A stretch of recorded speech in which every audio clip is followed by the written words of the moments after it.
he's banned all the time in solo queue if they want to actually do that avenue of practice. So a lot of teams actually haven't played him, which is why I think he wasn't necessarily a first pick priority.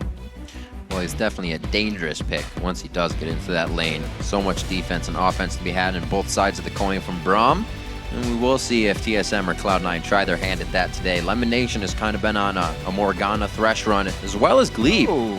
Nami's also through on this one. That's something Lemon's been playing, and it looks like Turtle, he plays Corki, but he really takes away from Sneaky on this one. First pick priority. Yeah, what a strange first pick. With Lucian banned and Twitch and Braum available, these teams could potentially be afraid. Well, there's Boom. Of course. I thought maybe TSM would be afraid of getting Zyra picked into Braum because Zyra is actually quite good against him, but with Morgana banned, if Braum lands one nice Q onto Zyra, it would be the death of her in lane. So it's a very curious first pick there from Team SOLOMID. Gleeb is not one to be afraid to play aggressive. He's got quite some deaths on the support role. We'll see if he can keep himself alive a little longer or get the 2v no lane going. We see Balls pick up Shyvana as TSM locks it in their side. Balls has 3 straight games on Trundle and then all Shyvana, so he keeps the Shyvana train going for himself. Holy speed picks going on Cloud9 is fast with their picks and bans. They always have been. I mean, we did bring up that Rengar was the jungler that Meteos and Amazing had been practicing, so they didn't necessarily care if Elise went by the wayside. They have a tremendous combination in Braum and Twitch because Twitch can open up and Braum can just stand in front of him or Twitch can stand behind him while his shield is on, and it's a ridiculous combination to try and fight through. This, oh my word. Cloud9 has just built a composition where you cannot walk out of line or fall behind for 1 second in any fight. That is a scary comp. On the other side as well, controlled the map. TSM is trying to get a lot of that. Yeah, I mean, TSM had the Twisted Fate pick planned to go against all the stealth on Cloud9. Right. So they were hoping to bait out the Twitch and the Rengar pick. We'll see if that strategy works, because sure, if they timed their destiny properly on Twisted Fate, they would be able to see a Rengar who's on the hunt or Twitch who is in ambush.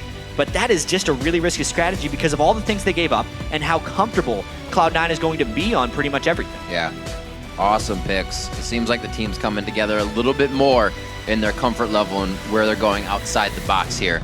Cloud9 was definitely having a bit of trouble getting high back into the mix, but with these picks right now, it shows that their coordination should be top-notch as well. First pick priority for Team SOLOMID. We'll see if that is really something that kind of gets under their own skin. We're going to quickly head over to lolesports.com and see what you think and who will be taking the W. 63% of that vote right now is going for Cloud9. Yeah. I'd probably put my vote that way right now, too. Those Team picks. Comp is looking rather strong. Keep sending those votes throughout the game by sending either hashtag TSMWin or C9Win to @LOLesports. And a little update throughout the game, so you can get your pick in after First Blood just to say, oh yeah, they got First Blood, now I think they're winning. And Cloud9 has pretty much what they want. I mean, Balls hasn't had a super high kill lane. He hasn't been getting a lot of kills this year either. Lowest kills as a top laner, so him and Dyrus are kind of going on the taster's choice of picks, Renekton, Shyvana, when you need to. But High's pick of Fizz, super kill potential on that TF in mid lane. There's a lot of outplay potential there, and High loves to play aggressive. Especially because High is going to try and jump up on the pole every time he would get gold card stunned or anything. So tricky bit of matchup there.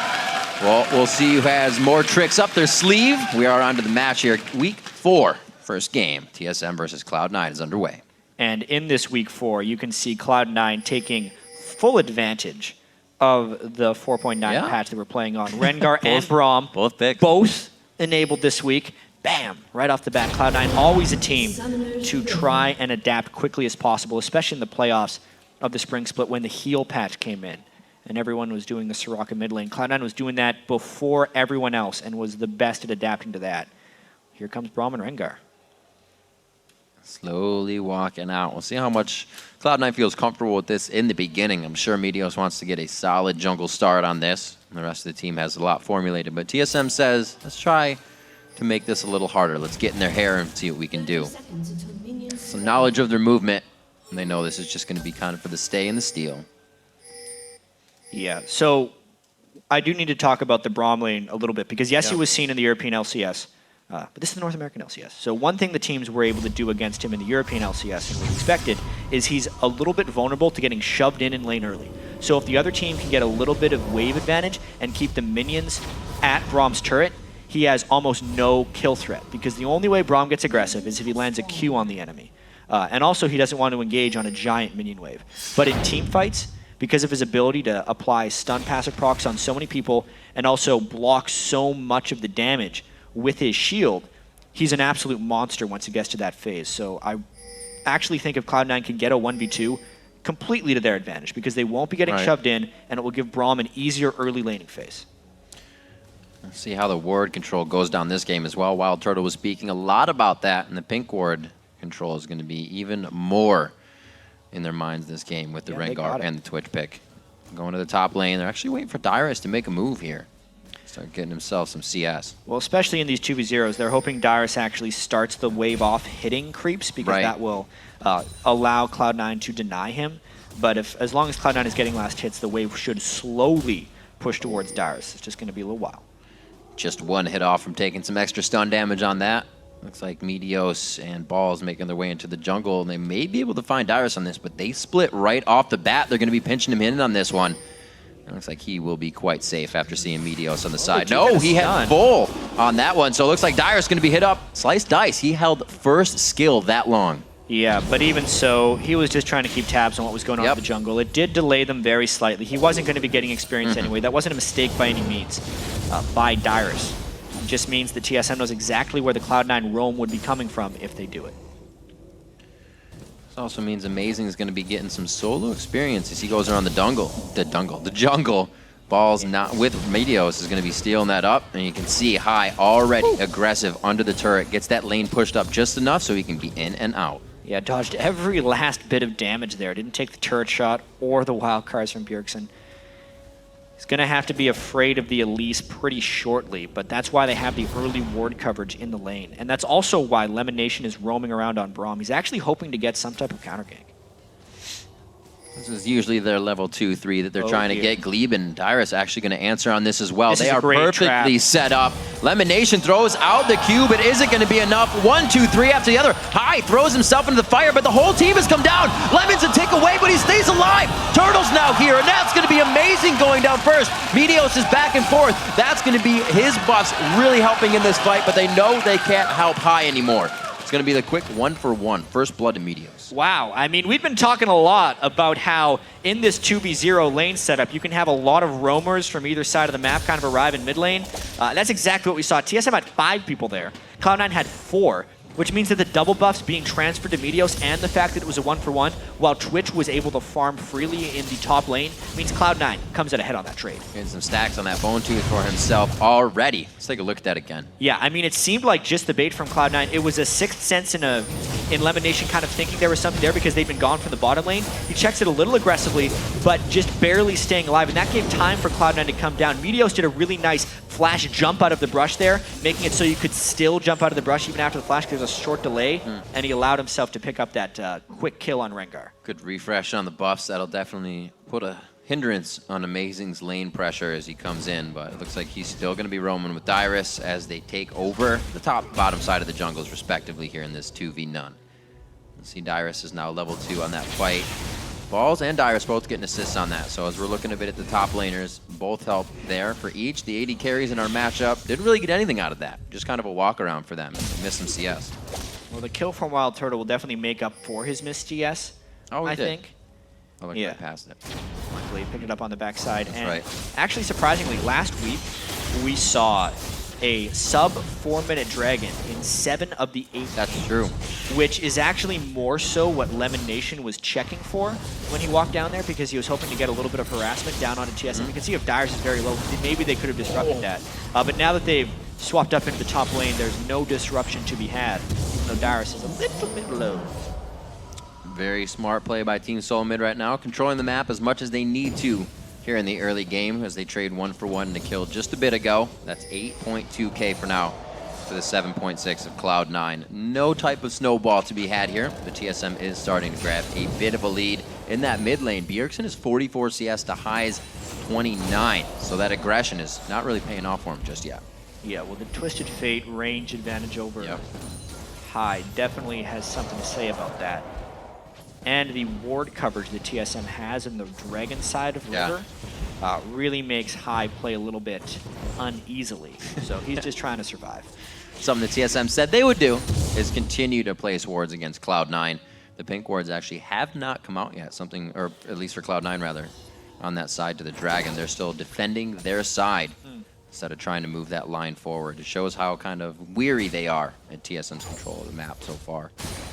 High doing quite well in the mid lane as he tries to get himself back up in that CS. And this Fizz play is not something we've seen of him yet, so he is still trying to show what the champion pool is in the summer split. Yeah, but honestly, High, despite Cloud9's struggles, has kind of been impressive with his champion pool and what he's been able to bring out. Playing LeBlanc early on, he had a Twisted Fate game, a Soraka game, a Lulu game. Kha'Zix, his Nidalee, we'd never seen him on before last week, and he landed pretty much every spear. He is showing a fair bit of champion diversity. It's like some of it is the kind of confidence that the team needs as well. It seems like everybody else has been bringing their play style up just a few notches to follow up with, like you said, the Kha'Zix play, the great LeBlanc and Nidalee play that he can bring out. Yeah. I will say it's very interesting as well how this Cloud9 matchup has kind of evolved over time, with Cloud9 winning pretty much every single one.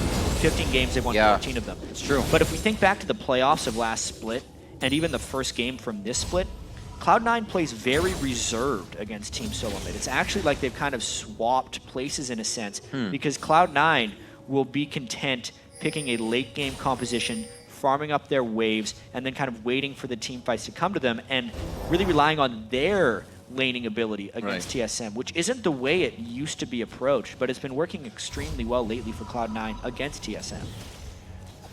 Definitely a team that they need to stay ahead of, both one game away right now as they match up. Like we said in the beginning, this is usually a game we'd see for first place, but not yet. Not yet at all. They're fighting for 3rd/4th place, depending on who wins. Actually, despite all of TSM struggles, and Cloud9 has been struggling as well, you look into this match and think, oh yeah, Cloud9 is way better than TSM, is what you're thinking right now, because everyone's just been on the TSM hate train. But I mean, they're 4-4 versus a 5-3 team. If TSM wins this game, they have exactly the same record in the LCS and a 1-1 season record against them. I think the big difference perception-wise is the fact that TSM has lost to every team ahead of them in the standings. Good damage from Turtle. Wow.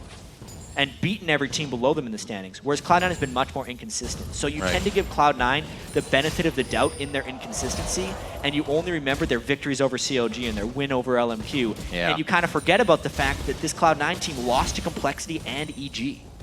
And it's kind of like situations as we just viewed in the bottom lane. WildTurtle pushing balls out. That's usually a balls 1v1 solo situation where he comes up with a kill. Right into Rengar as well. Bjergsen coming to the top lane. They were trying to catch Cloud9 feeling comfortable, and they got what they wanted. The Lantern so close. The Lantern is taken. Turret's bent down. There's the Dragon's descent right into the fight. The crowd control from Bjergsen will be there with the blue buff on the gold cards. Does he have enough time? Draws one out. Pulls the flash from the rest of the team. Bjergsen almost going down. Turns at the last second. There's the fish, High with Chum the Waters, and he comes to clean up on janitor duty. A double kill now onto Gleeb, and he's going to try to get himself out of a tight situation here. Dyrus and Amazing, both at 5, are still going to have enough without the ulties. Oh my god, there's the ultimate from Braum. What an amazing play from Cloud9 in the end. What? That was a big, crazy fight. And this was actually Cloud9 collapsing 5 people into the lane before TSM could really spawn, and it could have been a lot worse if it wasn't for some really nice play from TSM. One more time. Watch how difficult it is for Cloud9 to get a solid grasp onto TSM. Gleeb's plays and amazing stunts just continually kind of kept them back. Right there, the play onto balls, couldn't get in. They flashed right at the last second, right as the skill shots were about to land. Another bowler was dodged. Amazing stuns highs is coming in. So much delay, meaning this final engage had to happen under a turret because it was an extended 5v4. Even another play by Gleeb to keep High at bay. Yes, that he did eventually get the double kill, but it could have been a lot worse. And now the gold, dead even. Good call by Bjergsen to run away from the team with the fish on. That was real close to a lot of people and make the best out of a bad situation there. But like you said, all tied up. Cloud9 absolutely making moves that time. They were definitely playing that lax play, making sure that TSM wouldn't get the upper hand, but felt like they could turn it on for a quick moment there. And that was the mid-game move that TSM tried to make with the Twisted Fate pick, and it arrived right as the Rengar gank was arriving. So in that case, they did it quite well. Ball struggling a little bit with the CS on the top lane. But after all is said and done, it's probably going to be about this next dragon fight. Balls needs to charge up his ultimate as quickly as possible on Shyvana, and they need to get some position around that pit. Otherwise, TSM could gain control of it. They're really fighting the board game right now. And this is really big for Cloud9. You see that High, his first pickup is a needlessly large rod. They are ready to impact any fights that happen right now. Yeah, he wants his Zhonya's as quickly as possible. That's the build he always goes on Fizz, all the way back to when he played it in the NA playoffs in the summer split of 2013. And actually amazing going up for a gank on balls while the dragon is spawning. Dyrus would have his teleport to come down, but that gives up a lot of vision control around the dragon and might just prompt Cloud9 to rush it down. Meteos coming up to help the team, already on 3 stacks, so he's getting some stats out of his Bone Tooth already with that movement speed in and out of combat in the brush. Only going to help him be that much more of the controller for his team. And they don't even teleport down afterwards. The missed fish by High. I'm really surprised by that TSM move. I think they missed a big opportunity there.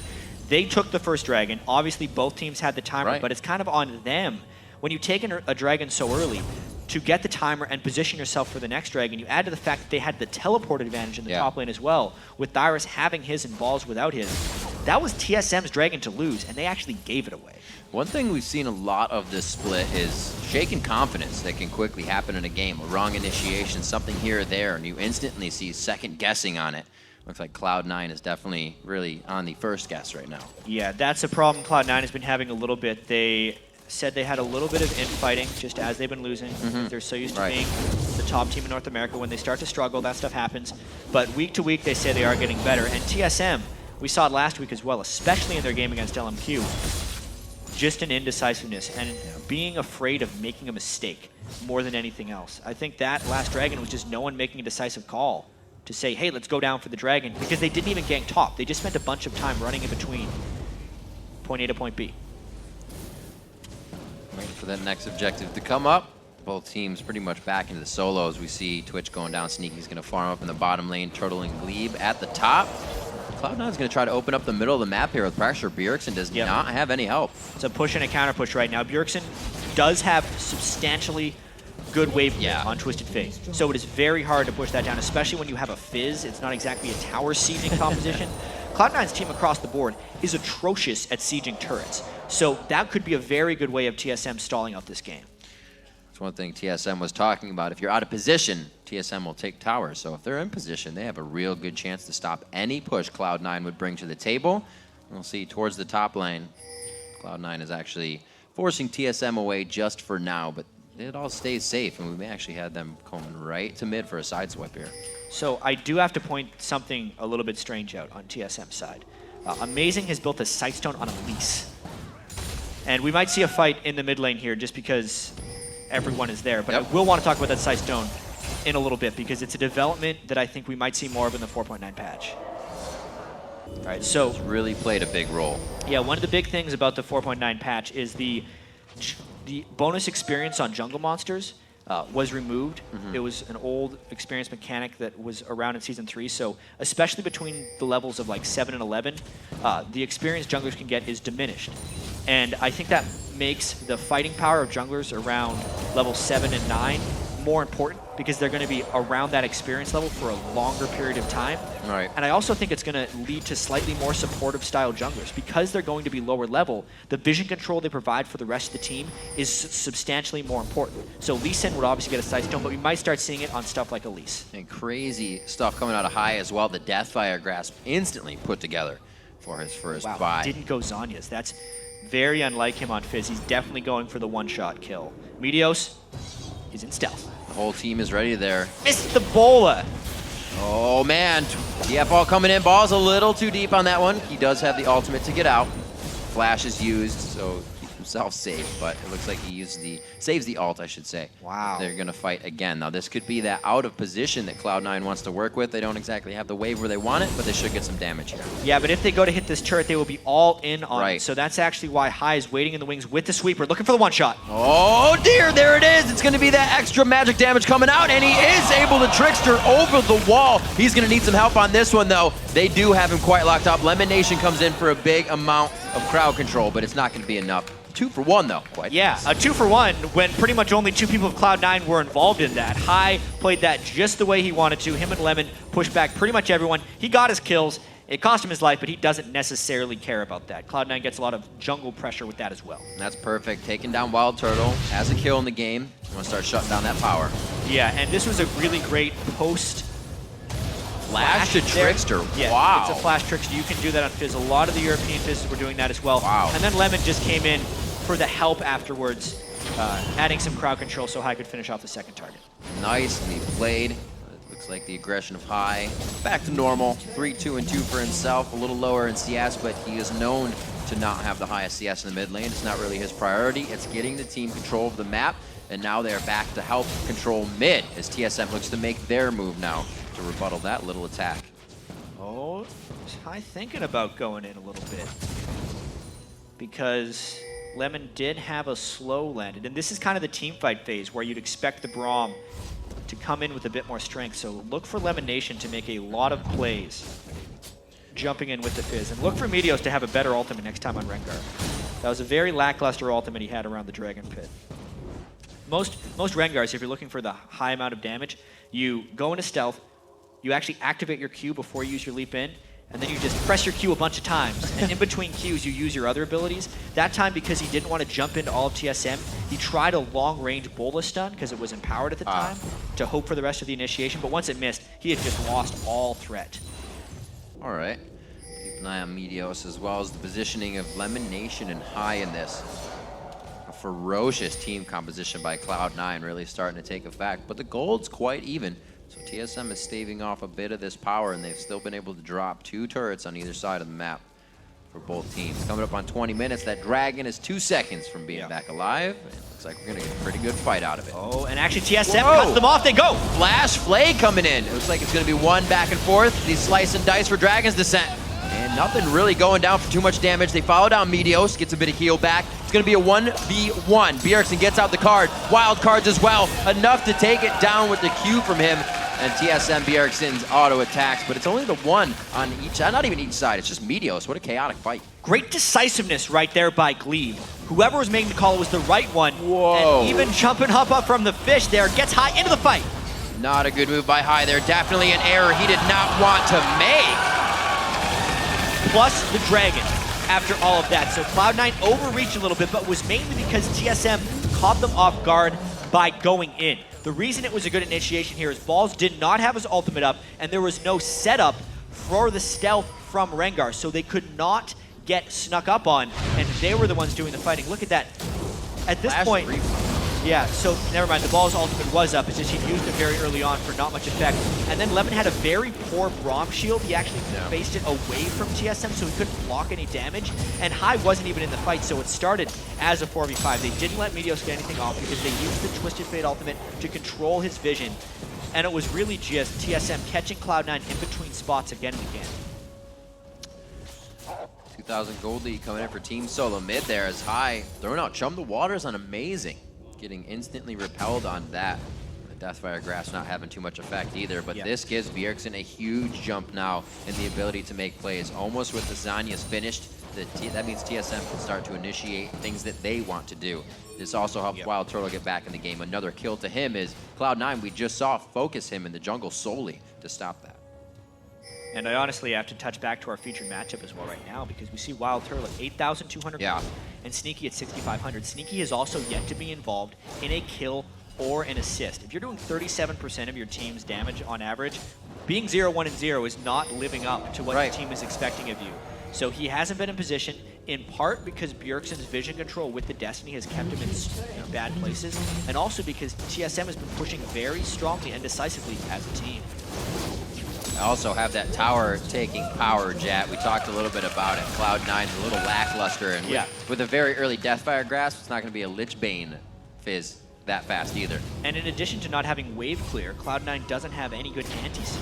Yeah. You know, they can maybe initiate on you if they get a flank, but as far as clearing waves, as TSM's coming into their turret, they don't have much. So they're really needing to find fights in the map, and TSM hasn't been giving them to them as of yet. He does land the bowl this time, though. So they're going to get the Chum the Waters out.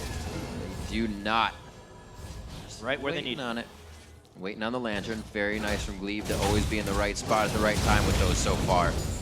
Cloud9's running a 5-man squad. This is not normal that we usually see from them. They're trying to figure out what they want to do right now. So Cloud9 is a team that has pretty strong initiation here, but no turret sieging potential. So that means the objectives they can control around aren't turrets. It basically means they need to fight around Dragon and Baron. When they were setting up for Dragon the last time, they didn't have the proper vision control and got initiated on. That was really Cloud9's window to try and jump ahead in the game. At this point, it's actually TSM who gets to make all the moves until the next Dragon or Baron is up, because if TSM can ward up properly, they can keep their distance from Cloud9, use their range advantage, and play it safely. It's just a little bit difficult to avoid the flank attacks from Cloud9, which means TSM needs really good wards, which of course is why they have 2 Sightstones. So it's actually really smart by TSM right now. Perfect that you mentioned the wards. Even the pinks and the greens that sit in TSM's inventory right now, and they're not just being placed willy-nilly. TSM's moving up, knowing when they can control those positions with the pink wards, and then they'll be placed. Very nice control. Just a line right down the river. Nobody's going to get into their side of the jungle without their knowledge. Yeah, it's so nice. The Sightstone on Elise is a very uncommon purchase, but it makes so much sense in the context of what TSM is playing against in Cloud9, a team that is all about trying to find picks and initiate on you, and nothing about sieging. So TSM knew what the priority was this time, and amazing, made the adaptation. High still waiting to build up a bit. Whereas Bjergsen finishes his 2nd item now, having that Deathfire Grass kind of plateaued him as it didn't work out the way he thought it would. We'll see what TSM has in mind here, Jad. It does not look good for C9. Looks like they'll be able to back off, though. Quickly seen with the minions in mid. It's Cloud9 now clearing out some wards. That 5 seconds it takes to hit a pink ward is very dangerous. They can't even get it at this point. Balls wasn't near. And they do not want to get another flash flay by Gleeb, right? That was such a great initiation last time. Also, WildTurtle's at a very strong item threshold right now. Trinity Force Bloodthirster on Corki. It's probably Corki's strongest point in the game, whereas Sneaky doesn't even have his Phantom Dancer yet. If he did the patented Twitch open up next to the enemy AD carry, he would just die. He wouldn't actually kill WildTurtle. WildTurtle would blow him up. WildTurtle could definitely show some numbers this game. The lowest amount of kills in the game through an AD carry, 4. That's the highest WildTurtle's had in a game so far. Now, this split, he hasn't even had 5 kills in a game. How crazy is that? Yeah. We talked a little about that 1.1 KDA versus Cloud9 last time. That was a 1-4-3 Twitch game. So now he takes that Corki away from Sneaky and shows him what for, even though we had the same teacher. Teacher was on Braum right now. Yep. He needs to do some nice defensive moves the next time TSM initiates on them. But if they keep getting caught out like this... Oh no, teacher, look out! He's to be all right. Yeah. The students help the teacher. Well, is he actually? Shyvana's not there. That's Zanya's play. This is what they said they would be available to do. Just throwing out the Destiny makes Cloud9 scatter, and they're not able to control the kill to LemonNation. Cloud9 is out of sorts, and TSM is the team playing together right now. Yeah. Meteos used his jump onto a ward that was being TP'd on right there by TSM, and LemonNation burns his ultimate for the death, and with the vision control that TSM has around this Baron, with pink wards and all, it just makes the Twisted Fate, Elise, and Thresh picks even more threatening. Cloud9 has lost control of the map. The game became a lot about vision once all these wards started coming out, so it doesn't hurt to have a global Destiny from Twisted Fate. Really putting the pressure on Cloud9. They're not going to be able to respond to a 25-minute Dragon take here by Team SOLOMID, already up 5,000 gold in the game and starting to put their foot down. Yeah, and I don't know if the gold lead is controllable now for Cloud9, because they want to posture around objectives and force TSM to come to them, but they're pretty far behind right now. So they're clearing pink wards. They're trying to do this with Baron. They should probably just start the Baron right now, because they know that TSM just took the Dragon. Just not the guts to make that call.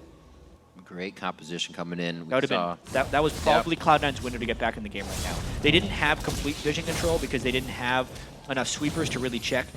Only watching the replay will they realize what a great opportunity they missed there. But now TSM's just getting control back, and it's the pick game all over again. It's just like all chat. Can we do Nasher? Do we have vision? Do we know if we have vision? Do we have a penny club? Do we have vision? It's almost so chaotic you don't even know when you actually know. 42,000 to sit at 36,000. We'll see if Cloud9 can actually just push through that mentality and get it done for themselves. Good wards coming out. Great sweeper there coming from LemonNation as well. TSM setting to put themselves up in a great just poke spam. You have WildTurtle, Bjergsen, amazing and Gleeb can get long catches as well, kind of just like the Elise and Morgana. You have the Elise Thresh hook here. They are ready to work in competition and disengage if they need to.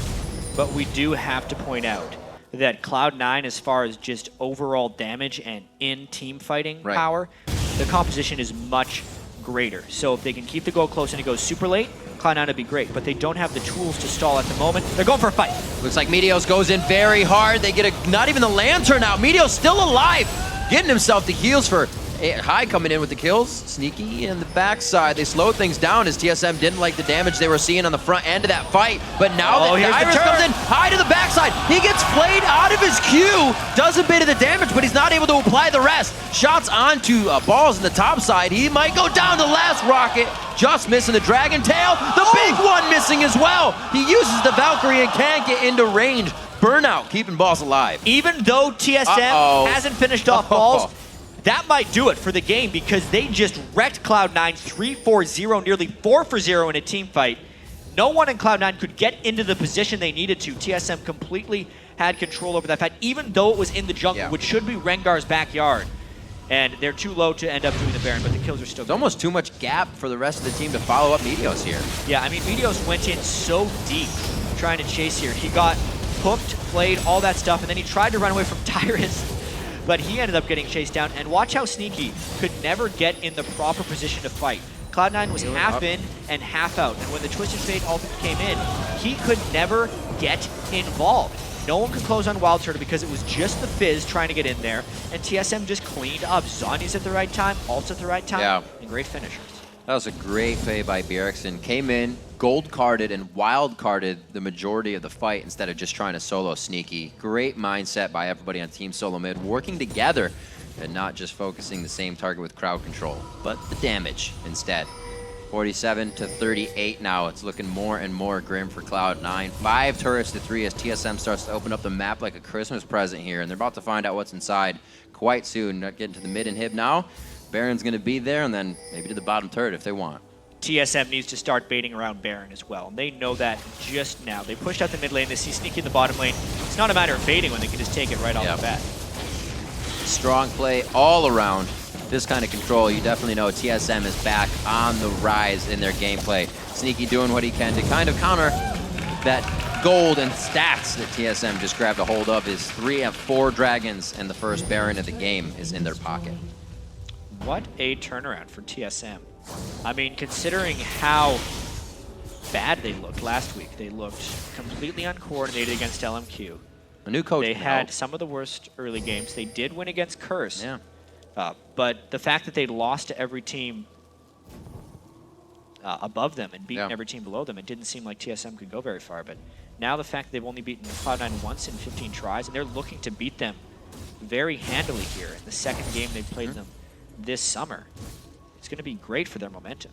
Look around the board at how many teams have grabbed an extra coach or a coach in general. It's almost a momentum push for the team. You get a coach. Dignitas now has 2. It seems like they surged in power. TSM figures, let's grab one of our own. We need kind of an outside look on the end. And I'm sure we'll get to know a lot more of Loco Doco as season progresses. But he is a guy who's had a lot of ups and downs in his career. He's been around since the very start, really, of League Esports. He's played in the OGN Champions Final in Korea. He's had 2 stints in North America, once playing for CLG, once trying to qualify with a team of Korean players. Now he's back coaching TSM, so he has experience. It's just a matter of making it work. We'll see if his knowledge and power can really give the team what they need. Balls putting on the blue suede shoes for a set. They are dedicating quite a bit to taking him down. They'll get a turret out of it here. But what can they lose out of this? A lot of their crowd control is down, and it looks like they're just too powerful, really, Cloud9 to even give it a second thought. Yeah, pretty big mistake there by Cloud9. Balls can't be out there trying to defend that turret. They want to get a flank attack, but now they have no Shyvana. Oh, boy. High's coming in from behind. They might just try and go for it. Beautiful. Maybe? Oh, he got out! Threw it on. He has the Quicksilver Sash for himself. Chum the Waters doesn't do anything here. Bjergsen goes into the Zhonya's, and they are still ready to formulate the fight. Already taken down LemonNation. The huge crowd control for the team is down. High is going to try to do what he can now, and I don't think it's going to be enough. Uses the Q to dodge out and kind of do a little bit of a trickster, but it's not going to work. TSM reads it like a book. Try as Cloud9 might, they're just one step behind. A McHale's and a QSS on WildTurtle. Yeah. So good luck I was wondering what all those getting a circles shark were. to stick on that guy. They also have they also had the heal from WildTurtle that came in at just the right time. They had Zhonya's on Bjergsen to keep him safe, and Cloud9's initiation was not together, really. And look at even the health when they start this fight. Cloud9 is lower than TSM is. When you QSS the shark, you don't stop the shark, but you stop him from following you. Yep. Then they put the shield on him as well, so WildTurtle was completely safe. LemonNation tried to frontline, but they had no initiation from Shyvana ultimate, so they could not punish TSM for grouping as well as they wanted to. Sneaky for the first time gets a great Twitch ultimate off, but they're behind so much at the time, it just doesn't matter. And then barely Gleeb survives through the Twitch poison because of his shield. So just a series of unfortunate events for Cloud9 in that team. This composition becomes almost impossible for High to hit a fish on. You got a Zhonya's, Turtle's gonna get his silver, or the McHale's, and Amazing can just dodge out of it. The other two have the HP to take it. It's becoming harder and harder for Cloud9 here. They went through picks and bans so fast in this one, but did not get the start in the game they wanted. Yeah, I mean, they picked themselves into a corner with the team composition. It's not a bad team composition, but it's just when they fall behind, they don't have much to do. There's a jump. See what can happen here. There's the 1-2, a 3 possibly coming in. There's the Zhonya's denying that. Can he get over the wall? And he does, but the Gleeb is there! The rest of the team is there! Oh my god, Bjergsen stays alive! 41 seconds on Meteos, 45 seconds on High. They are running amok right now, and TSM's gonna be looking for the Nexus soon. Yeah, Bjergsen does have 2 Void Staffs, and I think that's one of the reasons that play was so impressive for him right there. No need to have the 2 Void Staffs, but he at least, he's keeping them. He's fully committed right now, doesn't want to lose the AP. I like it. Still, the Zhonya's baiting into everything else is great, and you can see the gold difference over time in this game is just trending upwards and upwards. It was close until the team fight started going for TSM. Ever since, they got the vision control from the Elise and the nice initiations from Gleeb. Cloud9 really not being able to stay on par with that gold increase. And it looks like a few more kills. Shuts down Meteos and High. Very vocal players for the team as well. Hopefully Cloud9 keeping their heads in this one. TSM's looking to close out the game quite soon. They have everything they need to continue diving on these turrets. And WildTurtle on the backside. No wave clear from Cloud9. They might just have to fight right now. That's a one. Gleebed onto the dragon. The set. With the flay, very nice. Ball's trying to do what he can from the back line. Dyrus level 16 with dominance on in the front. Sneaky gets a kill that he needs. Bjergsen sidestepping back and forth. No Zhonya's for that, but it hardly even did damage to him from the Chum the Waters. It's a turnaround somehow now. Cloud9 is getting shredded. There's the 1, there's the 2. A triple kill coming in for WildTurtle as he throws on the shell. And the first pick, Corki, comes up huge. Triple kill right there from WildTurtle, and it was the peel of TSM. They moved back as a unit as Cloud9 tried once and again, dive and dive and dive, and they just couldn't make it to the targets they needed to. Now, they're trying to kill the Nexus. Turret's going down. That's 1 Nexus turret. Not even gonna have time to get back to the Baron because they don't need it. Team SOLOMID trying to come out big on this one. Focusing completely on the turret. That's gonna have to be a gold card from Bjergsen. Oh, he gets the flame breath. And they're gonna have to be getting out on this one. We said it before. WildTurtle only got the 4 kills before. Real fast right now and invisible. There's a repel. Phosphorus comes out for more vision. That's very nice. You can see how scared Meteos was of WildTurtle right there. Just so much damage from Corki. He could not wait around for the repel. We got to take another look at this fight though. And the play on the Shyvana ultimate was just right. Doesn't even get close for the damage.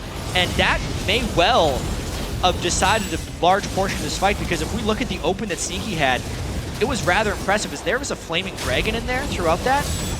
WildTurtle may have been a lot lower, the Shark onto Bjergsen may have done a lot more work, and the turn would not have been possible, but as it was, teleporting right next to Sneaky and getting that stun is what allowed WildTurtle to be so aggressive, so they had to do that as a unit in order for it to work. Turtle back to his roots on this one. 10-1-5. So much for not getting 5 kills or more in a game. Looked like he changed that one. We can say this KDA is definitely better than his first game against Cloud9 at the 1.1. Oh, Amazing would have seen that's not yours. During that repel. He's in a bit of a pickle. Uh-oh. One would say. Uh-oh. There's one. Where's he gonna go? He has to do a lot here. He's gonna Zhonya's? Yeah.